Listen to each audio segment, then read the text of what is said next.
கரூர் ஸ்டாம்பேடுக்கு அப்புறம் உங்க விஜய் என்ன வெளில வரமாட்டாரா, இல்ல அவர் வந்துட்டு பயந்துட்டாரா, இல்ல பயந்து போய் ஓடி போய் பனையூர் ஆபீஸ்ல வந்து ஒளிஞ்சுக்கிட்டாரா, ஏன் அவர் வந்து கரூர் மக்கள்லாம் வந்துட்டு சந்திக்க மாட்டாரா அப்படின்னு சொல்லி ஏகப்பட்ட கிரிட்டிசம் இருந்தது. எங்களுக்கே வந்து ஒரு கேள்வி இருந்தது, அவர் வந்து கரூர் மக்களை போய் மீட் பண்ணலாம், இல்ல அடுத்த கட்ட வேலையாச்சும் ஸ்டார்ட் பண்ணலாம் அப்படிலாம் இருந்தது. அவர் கொஞ்சம் ஸ்டக்கடாகி இருந்த மாதிரி தான் எங்களுக்குமே தோணுச்சு. பட் அதுக்கப்புறம் வந்து பாத்தீங்கன்னா அவர் வந்து கரூர் மக்களை வந்து மீட் பண்றதா வந்து இருந்துச்சு. அதுக்காக வந்துட்டு மண்டபத்தெல்லாம் வந்துட்டு அவங்க வந்து புக் பண்ணாங்க. அந்த மண்டபத்தை புக் பண்ணதுக்கு அப்புறம் வந்து பாத்தீங்கன்னா அந்த ஓனர்ஸ் எல்லாமே வாங்கின அட்வான்ஸை திருப்பி வந்து கொடுத்துட்டு இருக்காங்க. எங்களை பத்தியும் கொஞ்சம் யோசிங்க, கொஞ்சம் புரிஞ்சுக்கங்க அப்படின்னு சொல்லி அந்த அட்வான்ஸை திருப்பி வந்து கொடுத்துட்டாங்க. அதனால அவங்க வந்து பாத்தீங்கன்னா இங்க மகாலிபுரத்துல வந்துட்டு மண்டபத்தை வந்து புக் பண்ணி பாதிக்கப்பட்ட மக்களை வந்துட்டு வர வச்சு மீட் வந்து பண்றாரு. வரலாற்றிலே முதல் முறையா வந்துட்டு பாதிக்கப்பட்டவங்களை யார் காரணமோ அவங்க வந்து கூப்பிட்டு வச்சு ஆறுதல் சொல்றது இதாண்டா முதல் தடவை அப்படின்னு வந்து கிரிட்டிசம் வந்து பேசிட்டு இருக்காங்க. சரி, பேசுறவங்க பேசிட்டு போட்டோம்.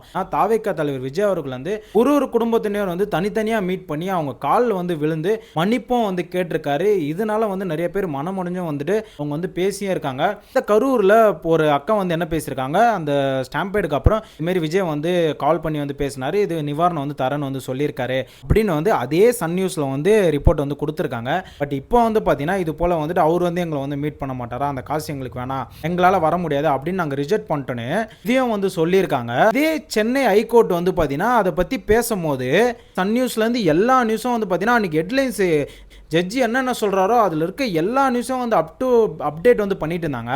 இதே சுப்ரீம் கோர்ட் வந்து பார்த்தீங்கன்னா பேசும்போது இன்னைக்கு வந்து பார்த்தீங்கன்னா ஒரு நியூஸ் சேனல் கூட அதை பற்றி அப்டேட்டே வந்து பண்ணல.